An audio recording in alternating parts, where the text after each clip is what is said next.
Okay, well, first of all, I want to thank you all for joining us today. This is our first virtual webinar, and we're going to be having more coming up. First of all, we want to say we hope you're safe and staying well in this environment. Again, thanks for joining us. My name is Ralph Biederman, and I'm the Executive Director of the U.S.-Mexico Chamber of Commerce here in Mid-America. And I'm going to see if I can get there we go. Okay, so our chamber is a truly binational chamber. We have headquarters in both Washington, D.C. and Mexico City. The purpose of the chamber has been to build mutually beneficial trade and investment relationships between Mexico and the U.S. We were incorporated in 1973 as a 501c6 nonprofit corporation. And today we have 20 chapters, 10 in the US and 10 in Mexico, with a total membership of over 550 companies and organizations. We do have a large number of groups and task forces which take place from time to time, such as the North American Working Group, comprised of members that review and analyze trade issues and then provide recommendations to appropriate agencies of the government in both countries. A little bit of what we're proud of: since May of 2017, the chapter has held 13 breakfast series sessions with members and friends to openly discuss trade issues and their impact on their organizations, especially NAFTA II, which then became the US-Mexico Canada agreement on July 1st, just a few weeks ago. Since COVID-19, of course, we've provided many updates on issues in a virtual setting to our growing group of concerned individuals in the Chicagoland area. And certainly you can check us out on our website, especially our resources page, where we load documents, reports, analyses, both having to do with COVID-19 and also to do with trade and investment in general. I mean, we cover areas other than US-Mexico trade. We cover still to be formulated new trade agreements with the EU and the UK and with Japan, and of course some of the trade issues that we've had with Canada.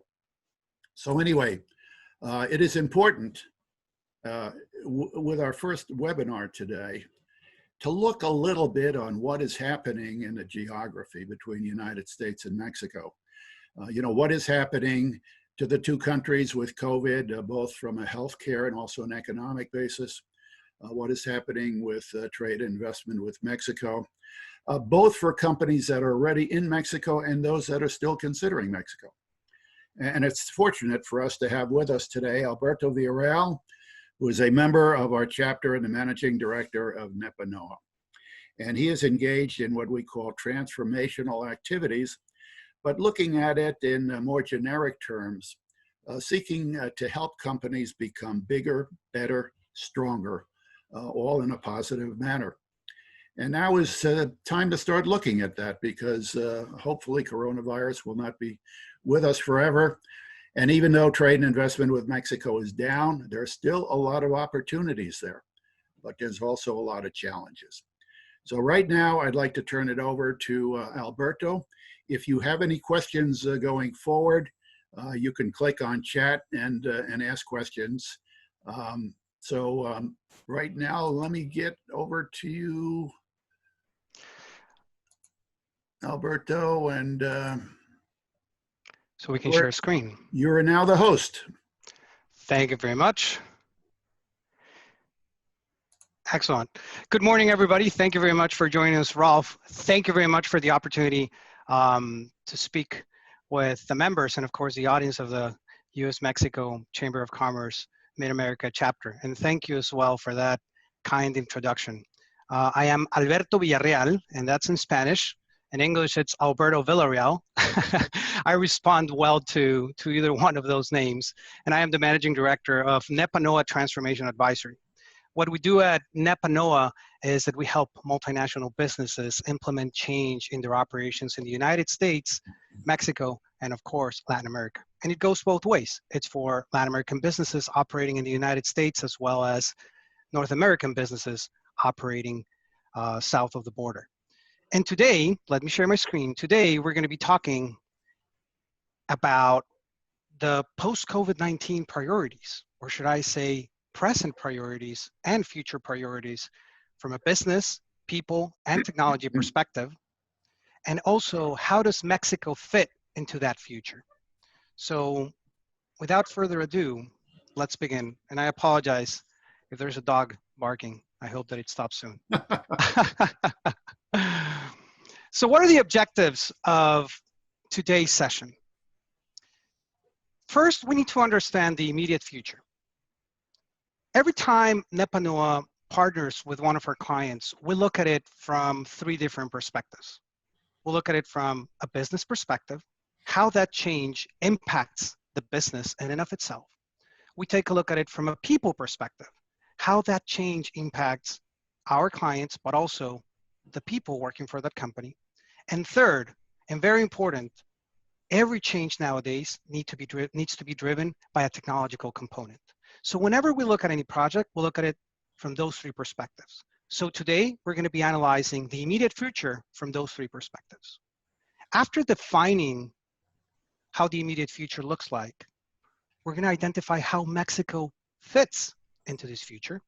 And then finally, we're going to provide a perspective on the US-Mexico relationship going forward. So let's begin with the business piece. Right now, there are three types of businesses.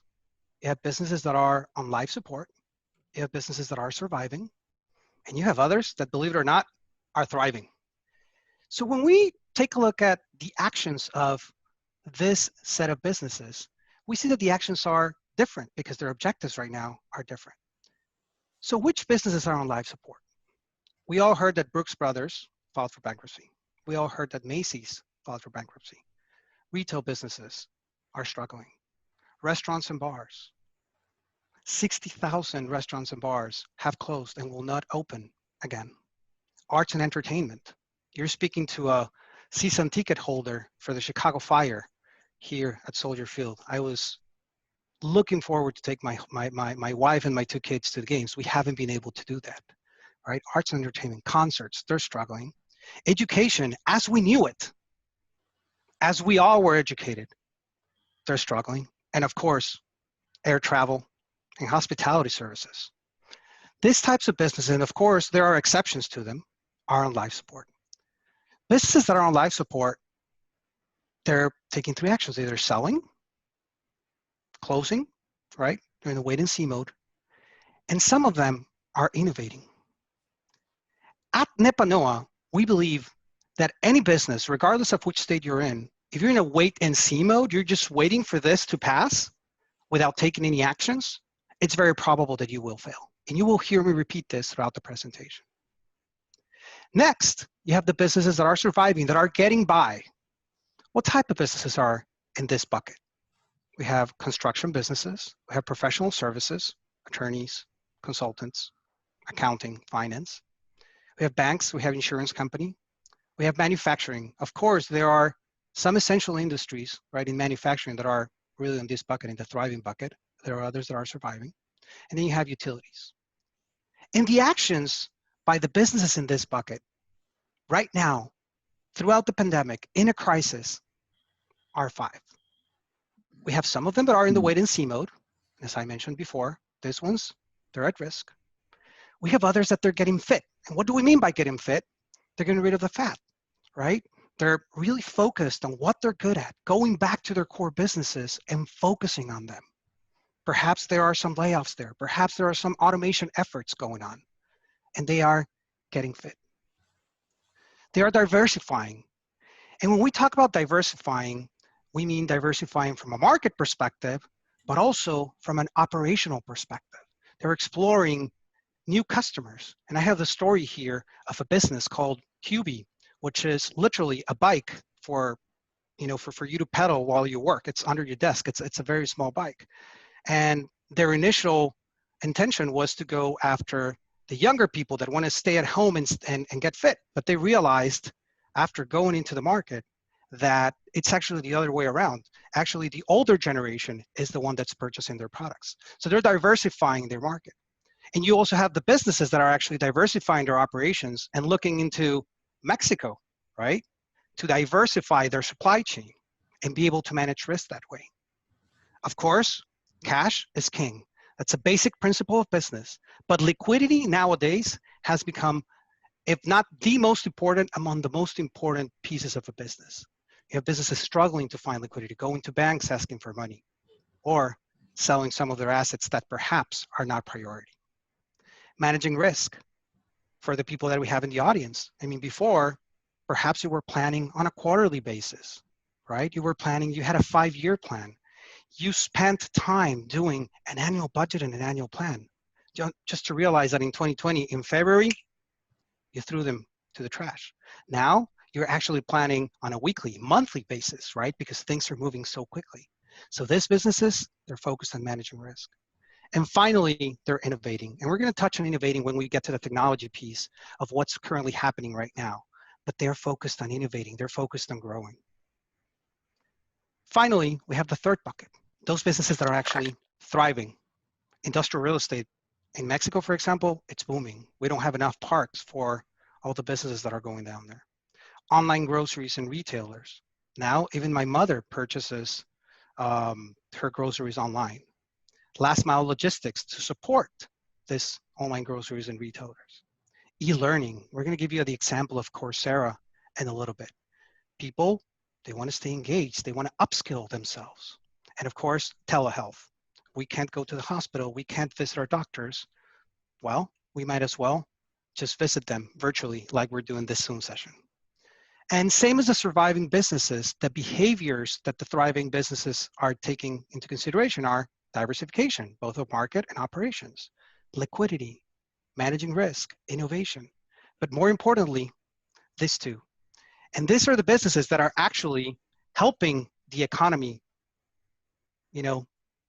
lessen the downward spiral that it's been in. Some of them are hiring and many of them are acquiring other businesses. So this actions is how we have divided the actions of businesses. This bucket is how we have divided the actions of businesses during the pandemic. And we expect these behaviors to continue over the next 12 to 24 months. Now let's talk about people. And here, the key point of this is that these behaviors are not new. And the point to say that they're not new is that there were companies that were actually heavily invested in these behaviors before the pandemic. And this actually helped them thrive during the pandemic. And after we get into technology, we're going to sum it all up and you'll see where we're going with this.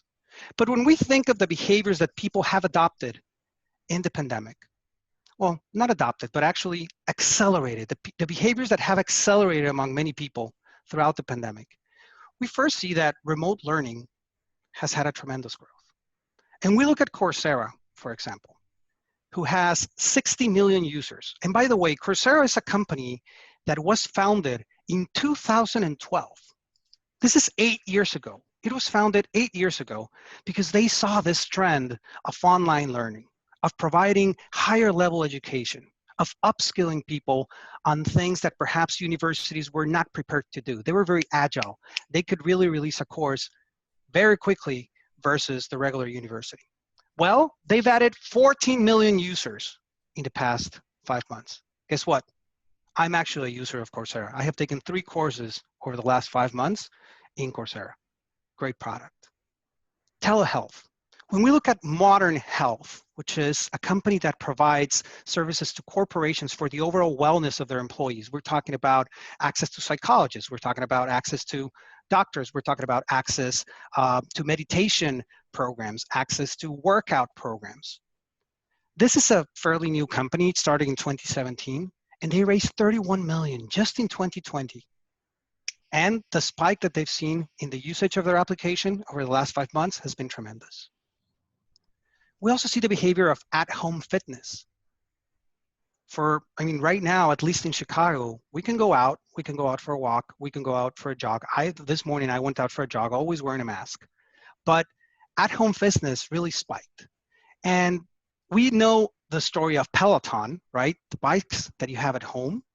But Peloton right now actually has a wait time of 10 weeks if you want to get a new bike. 10 weeks, that's ridiculous. Whereas before, you would get it in 2 weeks at the most, 10 weeks to get a bike. But the example that we have here is Mirror. And Mirror, as its name entails, it's literally a mirror that you have at home and guides you through different types of workouts. Well, they were just acquired by Lululemon, an athleisure brand, in $500 million. And Mirror was a company that started in 2016. So they had been investing in this behavior of at-home fitness for 4 years already. Not during the pandemic, but actually 4 years ago. I'm going to jump into the future of work.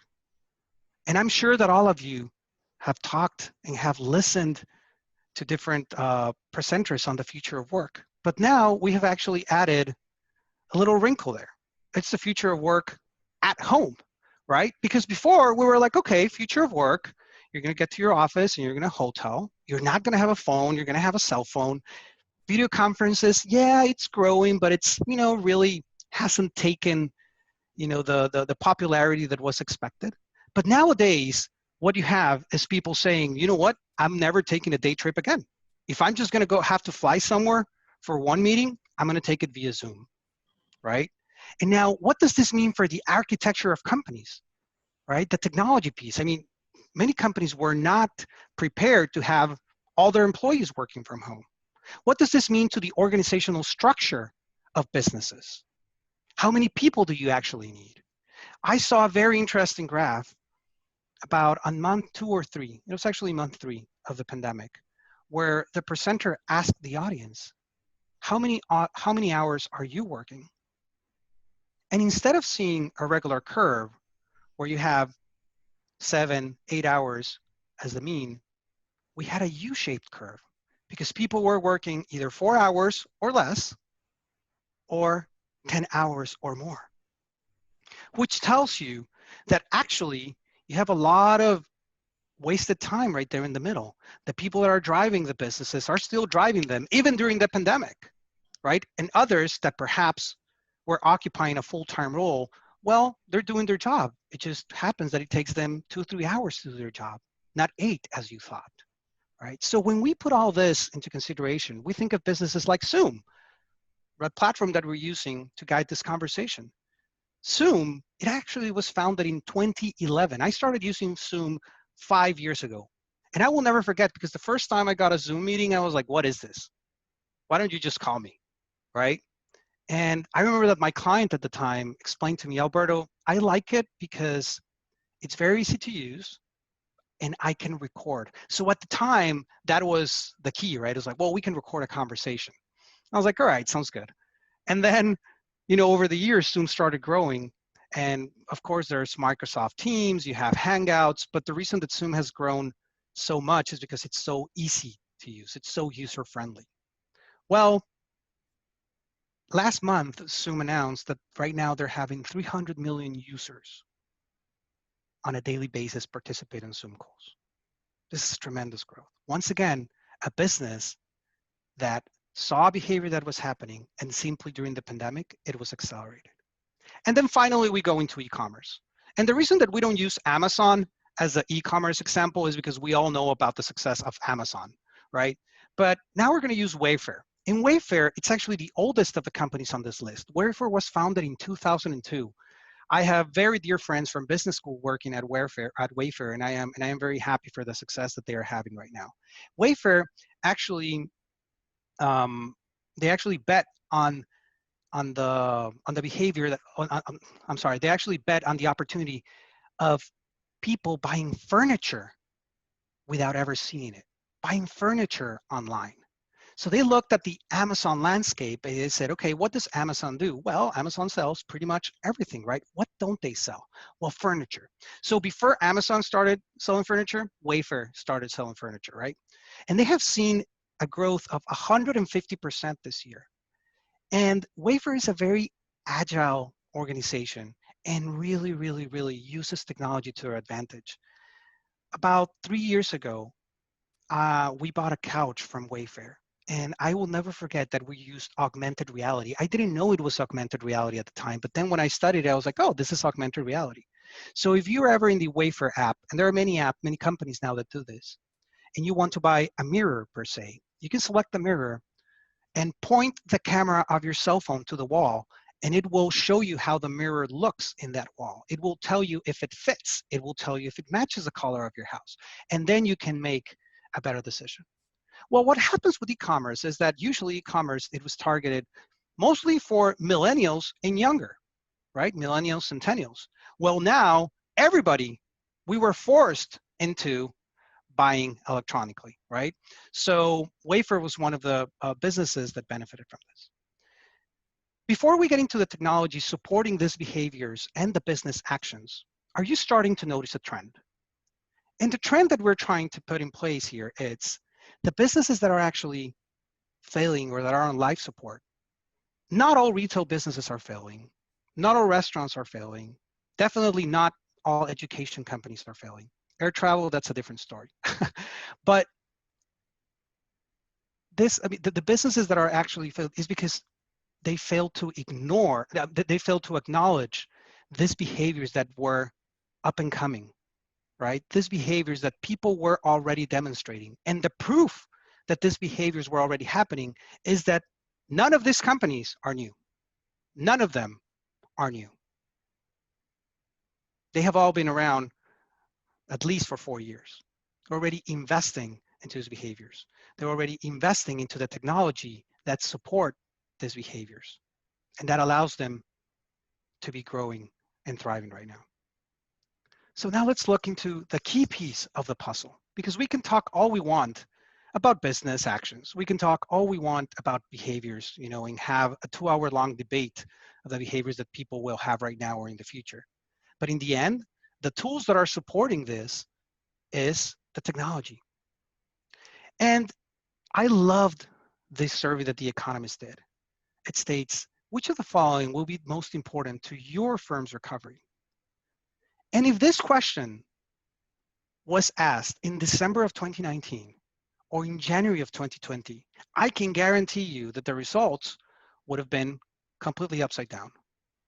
Internet of Things would have been in top.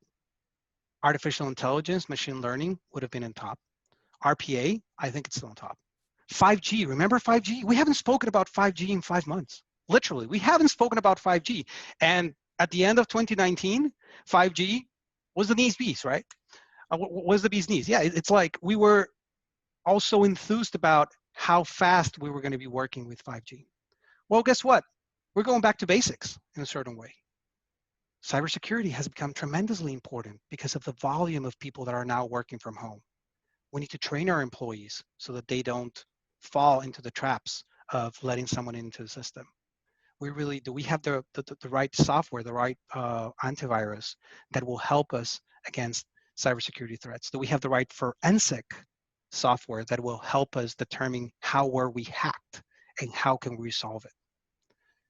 Data privacy, security, cloud, businesses that weren't in the cloud, they wish they were in the cloud. Now, on-premise is pretty much gone, right? We're talking about AWS, we're talking about Google Cloud, we're talking about Oracle, SAP. Businesses need to be in the cloud. If you're not in the cloud, collaboration becomes much more difficult, especially in these days. We talk about risk management technology that will help us plan better, technology that will help us take care of our assets better, technology that will help us predict better. And of course, customer experience. Because the customer experience has changed dramatically. Our customer journey is simply not the same anymore. I hope that all of you have tried to do anything outside. For example, taking the dog out for a bath and a haircut, it's completely different. Now you cannot even go into the store. Somebody has to come out. They take the leash. You pay remotely with your cell phone. It has drastically changed. And that's just a very simple example, right? And that's why I share it, because it's common for everybody. Now, what did impress me about the survey is that there are no technologies that are not relevant. Usually when you do one of these surveys, you have 3, 4, 5 technologies where people are like, okay, this is really important.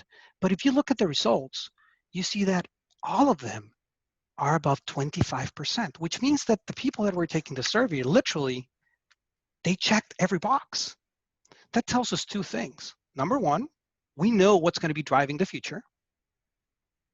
Number two, I don't think people really understand what each one of these technologies do, or the gap between businesses and where they should be to thrive on a technology platform, on a technology basis, from a technology perspective, is very wide. So let me repeat that. Businesses, the gap between businesses and the level of technology that businesses need to have to thrive in the future is very wide. That's why you see that all of them are important. So right now, it's time to rethink the IT strategy and architecture to support the new human behaviors and to support the actions that businesses must make to survive and or thrive.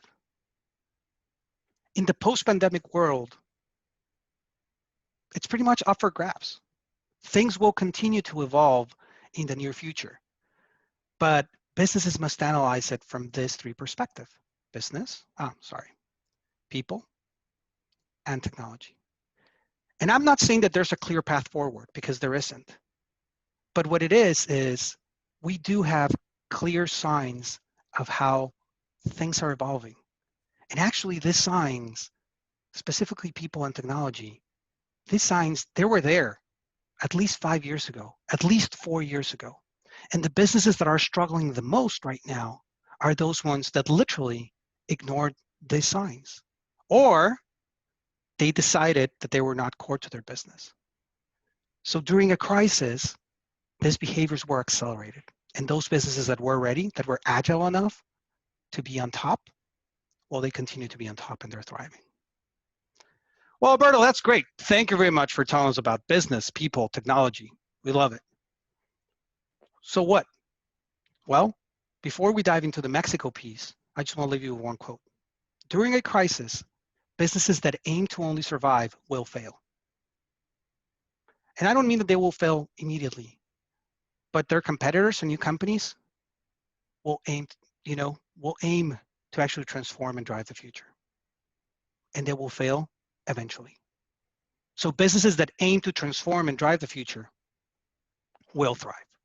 This time in crisis mode, specifically if you are in these two buckets, you should be focused on transforming. You should be focused on innovating. You should be focused on trying to predict the future and changing your business so that it thrives afterwards.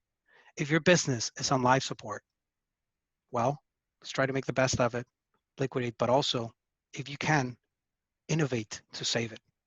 But right now, it's the time to innovate. Right now, it's the time to transform. Right now, it's a time to change, taking into consideration the actions, behaviors, and technology that we just discussed. Okay, Alberto. So how does Mexico play a role into all of this? In the end, we're in a presentation at the US-Mexico Chamber of Commerce. And here's where Mexico plays a role. And I love this. I'm very passionate about this, because the Mexico that we know from 25, 30 years ago has completely changed. And I think that USMCA really reflects that. So first, let's talk about business. As you know, Mexico is the largest trading partner of the United States. And the numbers that we have here of $309 billion, that was up to 2019. This year, of course, it's going to be different because we are going through the most important crisis of the modern era. But we also see that the second trading partner, which is China, it's actually, well, the relationship there, it's actually not the best. So when we look at what Mexico can offer, I will never say, leave China and come to Mexico. No, because I believe in the globalized economy. I believe in the globalized world. But given the current circumstances, Mexico does provide a good option for businesses that were working with Chinese suppliers to actually manage risk from a supply chain perspective, but also to have a regionalized operations. And the ecosystem is already there. Mexico is the largest trading partner with the United States. On a cost perspective, Mexican workers earn 4 to 5 times less than American workers. I'm not going to say that Mexico will compete with China on a cost basis. not at all. But I think that Mexico does bring other things into the table that are listed in this slide, actually, apart from cost. Location, south of the border.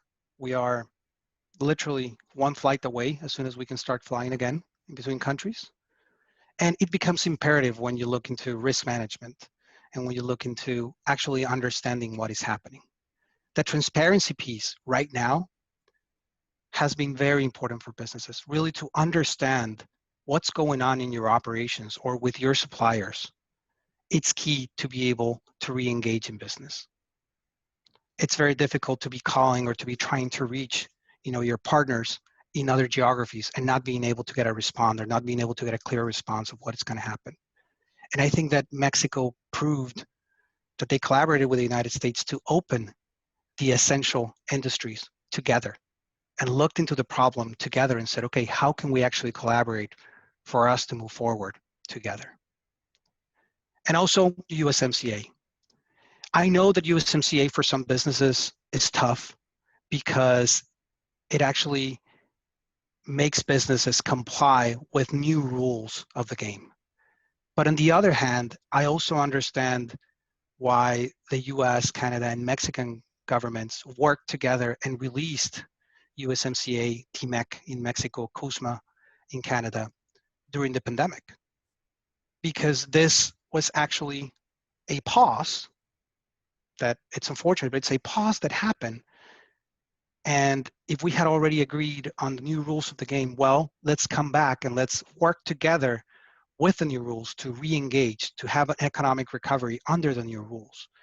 And after reading the agreement and after being in many conversations, guiding some of them, giving others, I do believe that this is a great agreement between the three nations that will help all of them from a markets perspective, from an operation perspective, from a labor perspective. I do believe that this agreement makes North America a stronger region in the world landscape. Now let's talk about the people in Mexico. Well, one of the main behaviors that we saw during the pandemic is remote work. So Mexico plays two roles here. The first one is that now you can hire people pretty much anywhere in the world, depending on their capabilities. And Mexico, thankfully, has many capable people willing to work for international companies. There's a saying in Mexico that it's if Mexicans worked for Mexican companies the way Mexicans work for international companies, it will be a different country. And it's actually the case. Whenever Mexicans start working for international companies, the production goes up. The efficiency is tremendous, right? So when we put all of this together, we talk about remote work, we talk about talent. Mexico graduates 130,000 engineers. We provide to the agricultural industry in the United States more than 1 million jobs every year, right? When we think of culture, still it's the North American culture. It's easy to work with Mexicans in Mexico if you're an American company, because Mexicans are used to collaborating with North American companies. And when you think of e-commerce, when Mexico has experienced the greatest e-commerce growth in the world over the last 5 months, like, okay, we can work there. So that's the first piece. We have the talent, we have the culture, we're really technology savvy. And right now you can work with people over there. But the second piece is, and I just learned about this recently, a couple of friends that work at Facebook, they're actually moving to Cancun. They said, you know what? I'm in San Francisco. Facebook had told me that I'm not going to come back to the office. I'm keeping my salary and I'm just moving to Cancun, right? Go figure. So that's also another option that Mexico provides to businesses in North America. Apart from hiring people directly in Mexico, now it really doesn't matter where you sit. So that brings important business benefits, but also well-being benefits for employees, for the people that work in our companies, right? They can be sitting wherever. I'll tell you, the Nepanoa team, we have people in Mexico City, we have people in Monterrey, we have people in Guadalajara. We were born remote. We never intended to have an office. And this just happened to us. And we're like, okay, well, I guess we're a step ahead of the game. because we never intended to have a physical location, and we meet every day, right? But that's where Mexico plays a role from the people perspective. And finally, from the technology perspective, we discussed architecture, we discussed IT capabilities, we discussed cybersecurity, and we discussed cloud. Well, how can Mexico play a role here? We already told you that we graduate 130,000 engineers a year. And this is software development, this is industrial engineers, aerospace, chemical engineers, right? So we have talent there. We know that people speak English in Mexico. So now let's go a little bit into the location, right? Guadalajara, Querétaro, they have created digital cities, literally digital cities for companies, not only North America, for companies in the world to come and employ the people in their towns to be software developers, to be designers, to provide customer service, online customer service, I'm sorry. And the result has been a very good one. I don't know if you've heard the name of Bismarck Lepe. Bismarck, he's an entrepreneur. He's based in San Francisco, Mexican-American. He was the founder of Oyala, and pretty much all the back office of Oyala was based in Guadalajara. Right now, his second business, which is called Wiseline, they're software developers for companies around the world, the largest companies. Everything is done in Guadalajara. And that's a success story of a Mexican-American with a business based in the United States, people based in Mexico, providing service, technology services around the world with Mexican talent based in Guadalajara. And of course, speaks to itself, nearshoring, right? Going back to the business people piece, we're talking about being close. We're talking about sharing the same time zones. We're talking about having the right talent. We're talking about being able to collaborate, to have the right culture, right? But the key thing here is that 25, 30 years ago, we thought of Mexico as a manufacturing country, and a manufacturing country only. That's where the term maquila comes from. And actually, in this 2020 and moving forward, from the Nepanoa perspective, we should not even use the term maquila. Now these are manufacturing plants that are part of North America. Mexico advanced so much in manufacturing that it competes with any country in the world. It's not only the maquila piece, it's manufacturing plants. But more importantly, over the last 25 years, we grew in other areas to the point that we now provide finance services, including FP&A, including risk management, marketing, design, software development, customer support, human resources, consulting. So this is how Mexico has evolved over the last 25 years. From a place where you could only do manufacturing to now you can actually provide all of these other services, technologically driven services from Mexico to serve clients and companies in North America and around the world. And of course, the world is not perfect. We can say all we want that Mexico can provide services for the United States and the rest of the world, especially in this new economy, especially taking into consideration the business behaviors, the new people behaviors, and the technology that will drive the future. But regardless of who is in power, regardless of who is the president, the United States has a key election in November. Regardless of who wins, Mexico and the United States, they need to be together to come out of this better and stronger. I was very happy of the collaboration that happened over the last 5-6 months. I really was. Could it be better? Of course it could have been better. It could have been worse as well. But given the circumstances, that collaboration was there. And I do believe that in the future, both the United States and Mexico understand that the collaboration between both nations needs to be there. We are tied to the hip. Our supply chains are totally connected, and they will be more connected in the future, especially after COVID-19. So with that, Rolf, that finishes our presentation, and we can open it for questions. Yeah, can you turn it over to me or the both of us so we can, There you go. there we go. Okay, we don't have any questions that have been asked by the group. I Okay. thought your presentation was spot on, as they would say. It's just excellent and giving us a view of the landscape that we are in today and where the landscape might take us. As you all can see, I have gray hair.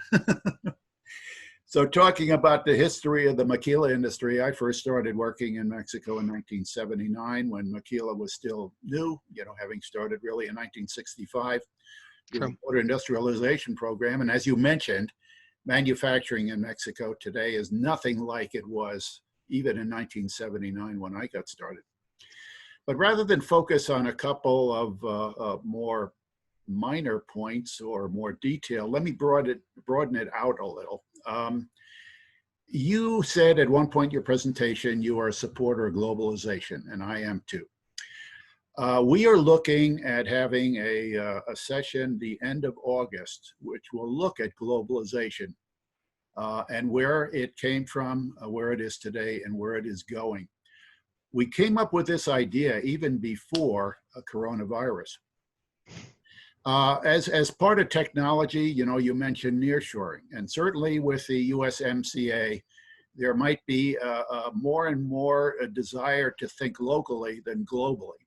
But Mm-hmm. I'd like your perspective, since you've worked with companies all over the world, where you think globalization is going today, considering coronavirus and where the virus might take us as it ends, hopefully sooner than later. Yeah. Great question, Ralph. So definitely coronavirus is pushing the regionalization of businesses. You have the Eurozone collaborating between them. You're going to have North America collaborating within.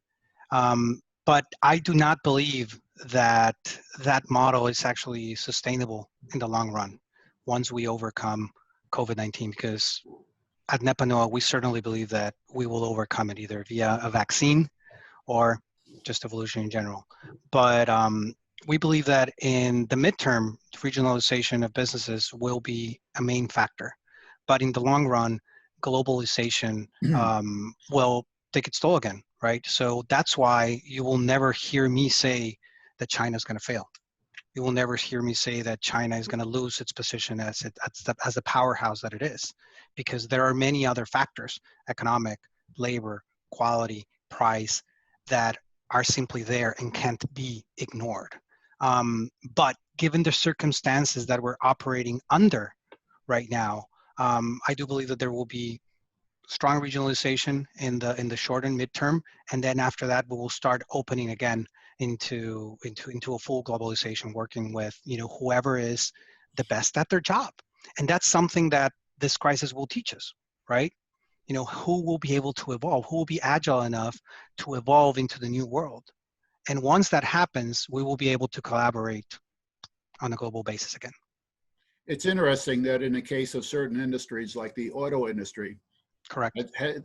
U.S. trade with Mexico has really been hurt a lot in that Mexico is not shipping as many finished vehicles north. We're not shipping as many parts south. So in a way, the trade deficit has actually been helped in the last couple of months with Mexico because we're shipping more than they are to us.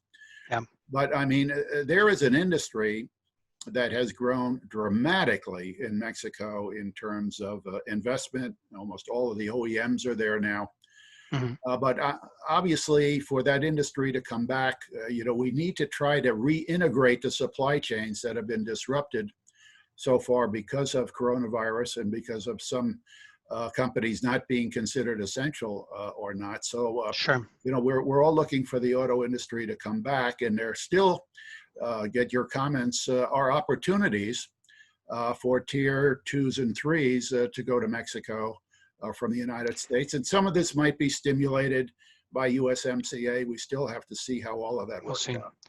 We'll see. So that's a great comment, Ralph. Now, it also plays to the point of how we started this conversation, which was, well, the maquila industry is completely different as it is today, right? Mexico really competes from a talent perspective, from a technology perspective. And you have the example of Kia, right? Where they already raised the wages of the Mexican workers to $16 an hour as USMCA mandate. But what I liked about that statement, when they actually, well, the action, number one, but number two, the statement that accompanied the action is that in the statement they said, I mean, why are we going to move from Mexico? Yeah, they're manufacturing in your hometown of Monterrey, right? Of course, but I mean, but apart from that, Rolf, it actually operates very, very well. Yeah. We'll pay them more. It makes no sense for us to leave and, set up shop somewhere else. Yeah. And that tells you about the competitiveness that there is in Mexico. It's no longer a cost play only. It's a cost play plus everything else that we discussed over the last hour. And I agree with you, Rolf. I of course, I'm in touch with a lot of people in the auto industry in Mexico. And the thing about Mexico right now, even though some essential industries, including the auto industry, is operating, it's that, they are a solid month to 2 months behind the United States when it comes to COVID-19, right? So what we experienced over the last month to 2 months, they're about to experience it, right?